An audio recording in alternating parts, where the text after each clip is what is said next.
Hello everyone and welcome back to my channel, or welcome to my channel if it's your first time here. So today I'm going to be doing tomato chutney using homegrown tomatoes. You don't have to use homegrown tomatoes, but it will make all the difference in the final product, of course. In this pan here I've got 900 grams of tomatoes that I've just chopped, and the best way to do that is just cut across in the bottom of the tomato, and then just put them into boiling water for about 15 seconds, and then just remove them, and when they cool down you can just chop them up.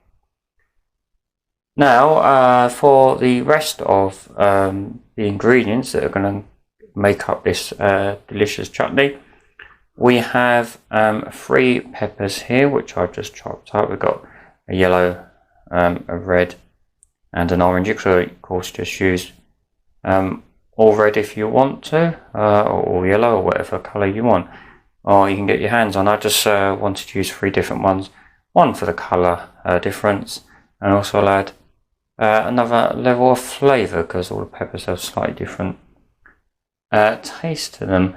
And then also we've got 1 courgette and 1 aubergine which I've just peeled and chopped into chunks. And here we've got 3 medium onions I've just chopped. And that's going to make that's going to help us with the first bit of the recipe. So what we're going to do is to the tomatoes we're going to add these ingredients. So let's add the peppers in.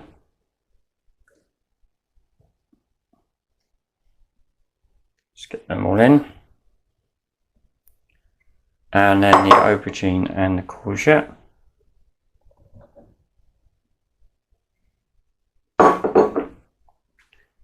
And then we're going to add the onions. There we go. As you see, I've got a nice big pan here just so I can get all the ingredients in. And then I've also got 4 cloves of garlic, which I'm going to add them in as well. I'll just chop that up. And there we go, get all that in.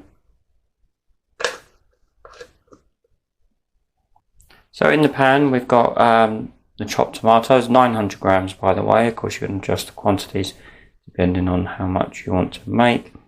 So we've got our 3 onions, so 4 cloves of garlic, our 1 chopped courgette, and our 1 chopped aubergine, and of course our 3 peppers which have been chopped. And we're going to add some ginger which I've just chopped up. Just fresh ginger, just going to add that in.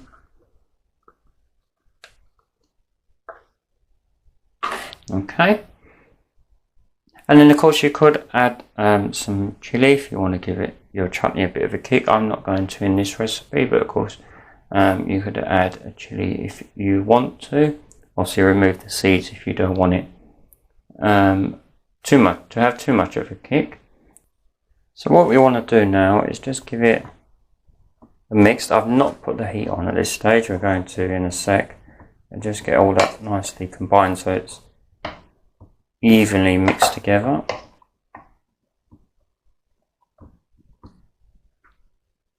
And you can see all nice different colours in there.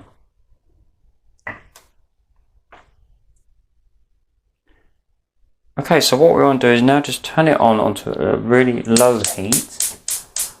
Let's just get that on. Put it onto a low heat.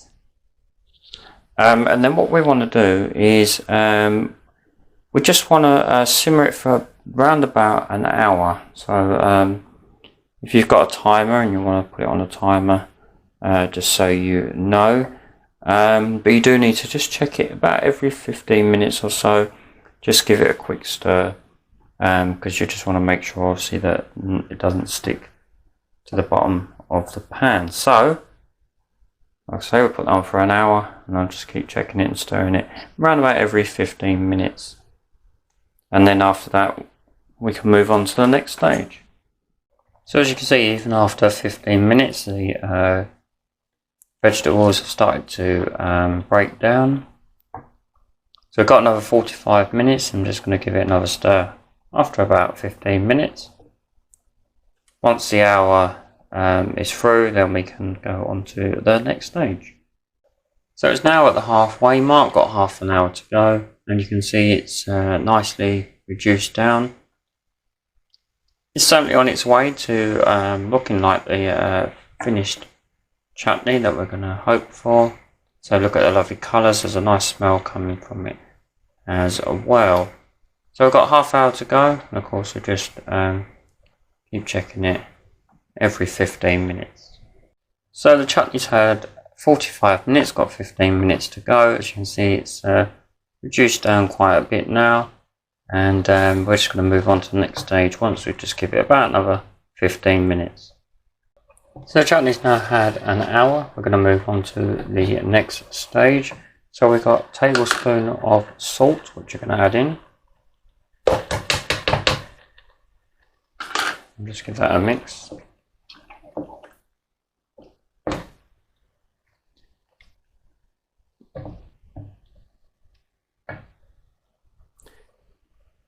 And then we also got a tablespoon of mustard seeds, which have just been crushed. Give that a mix.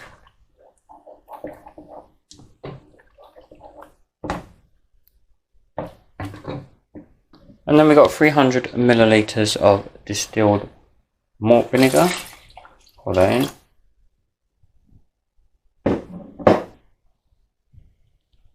And also we've got sugar, which is 350 grams of sugar. Let's get that in. Okay, just give that a stir.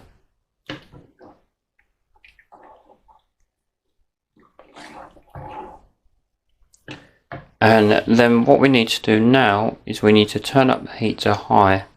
We just need to bring the mixture to a boil, so let's increase that heat.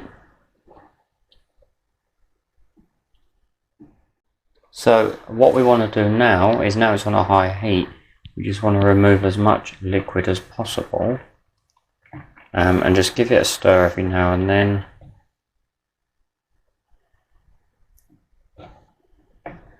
Okay, so we'll let that come to the boil first, and then we'll just give it a stir. And then basically, when you can't detect any more liquid, just need to turn off the heat and just leave it to cool before we start putting it into the jars. So I've now turned off the heat. As you can see, the liquid has gone and it's at a nice consistency. And I'm just going to let it cool before I put it into the jars. So the chutney is now cooled down. I've got some jars here that I've just sterilised. Use whatever size jars you want to.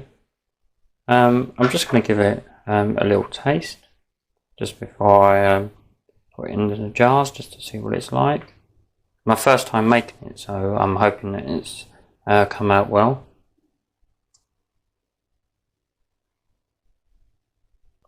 You can taste all the individual, you can taste tomatoes, taste the peppers and the aubergine and courgette and onions.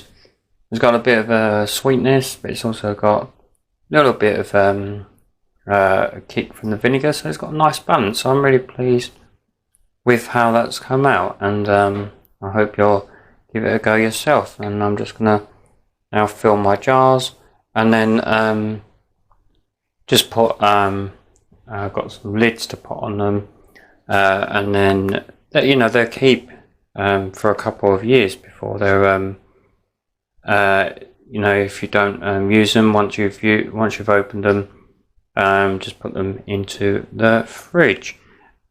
Chutneys go well with pork, ham, in your sandwiches, chicken, with cheese. There's endless sort of dishes that you can serve them with.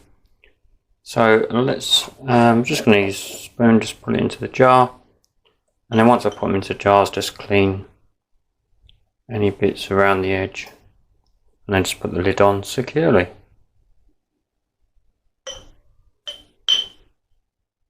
So I managed to get 3 jars from the quantity I made, and like I say, use what size jars you want to use, and you know, adjust the quantities depending on what size batch you want to make. What I did was, when I was putting it into the jar, I did just push it all down just to make sure you get no pockets of air in it, and just put the lid on tight as well. And you can put a label on it as well, so you know when you produced it. Like I say, you know, keep in the cupboard for a long time, and just once you've opened it, just put it into the fridge. And they make great gifts as well, so I hope you'll give it a go yourself. My first time trying it, and I'm pleased with how it come out. Like I say, you can't beat using homegrown tomatoes, but of course you can just buy your tomatoes if you know you're not growing any. And thank you for watching, and if you enjoyed the video, please do give it a like and consider subscribing if you haven't done so already, and of course thank you if you have, and ring that bell for notifications of further cookery videos as well as other content as well. And I'll see you in the next video. Bye for now.